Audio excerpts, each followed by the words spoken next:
Let's forget about the romance for a minute. No flowers, no vows, none of it. Today, we are looking at marriage through a completely different lens, the cold, hard lens of finance. Why? Because the person you choose to marry will have a bigger impact on your net worth than any stock you could ever hope to pick. So let me ask you this. Imagine you're a CEO. You've poured your blood, sweat, and tears into building your company. Would you ever, in a million years, sign a contract giving a co-founder half of everything, past, present, and future, without even glancing at their financial history? No way, right? That sounds completely insane. And yet, that is exactly what millions of us do every single year. We just don't call it a business merger. Thinking about it this way is so important because it forces you to see what you're really signing up for, a massive financial agreement, often guided by nothing more than emotion. And this gets us to the legal reality of marriage. The second you say "I do," you're not just uniting two souls, you're triggering a whole bunch of property laws and liability rules. To the state, you are literally merging two balance sheets, for better or for worse. And ignoring that fact is where all the trouble begins.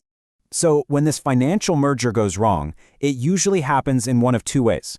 You've got the slow, quiet erosion of your wealth, and then you've got the sudden, catastrophic explosion. Let's break them both down. First up, the slow death.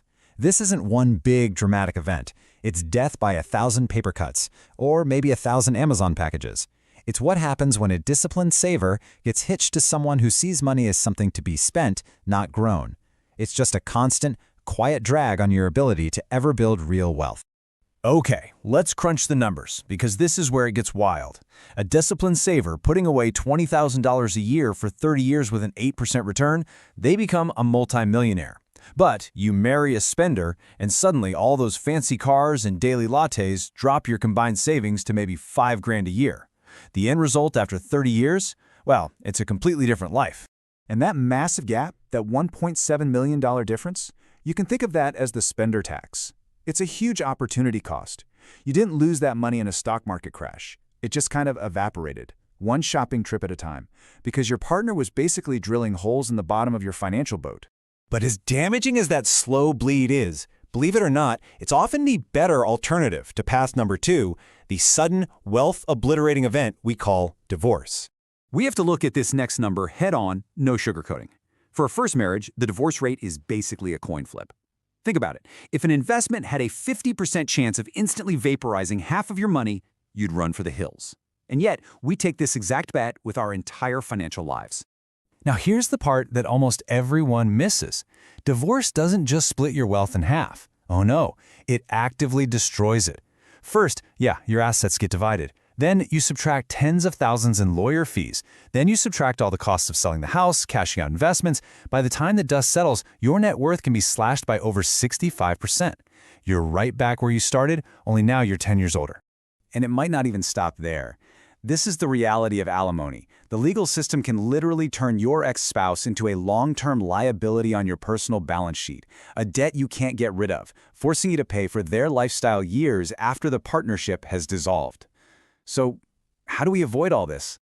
Okay, after all that doom and gloom, here's the good news. These risks are manageable.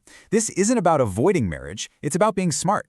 You can build a financial defense by just treating this merger with the seriousness it actually deserves.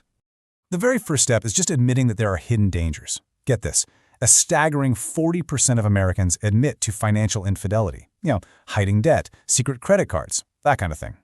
In a marriage, you're legally tied to their decisions, so you have an absolute right to know what you're getting yourself into.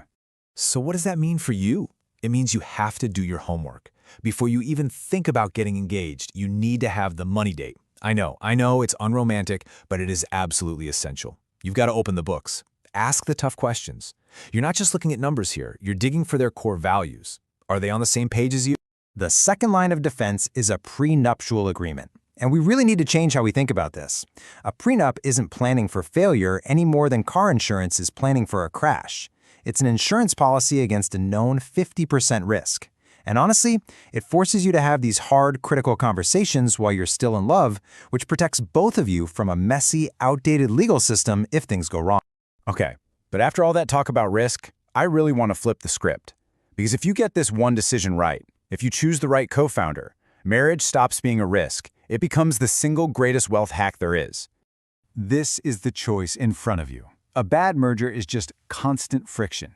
It drags you down into mediocrity until your dreams just evaporate. But a good merger, that creates a financial fortress. It's a partnership that doesn't just add your wealth together, it multiplies it. And the benefits are just incredible. You get huge economies of scale. 2 incomes, but only 1 mortgage. You instantly double your tax-advantaged retirement space. You get a built-in accountability partner to keep you on track, a safety net if one of you loses a job. A financially aligned marriage is, without a doubt, the fastest and most resilient path to building wealth. So what's the big takeaway here? What's your next move? Let's make this really simple and actionable, depending on where you are in your life right now. All right, if you're single, your homework is to start treating financial compatibility as a non-negotiable trait, right up there with honesty and kindness. If you're dating someone seriously, you have to stop avoiding the money talk. Just ask them, what does wealth mean to you? Their answer will tell you everything you need to know. And if you're already married to a spender, it's time for an intervention. You need to create a system, yours, mine, and ours accounts, and automate savings to build financial guardrails that can protect your future.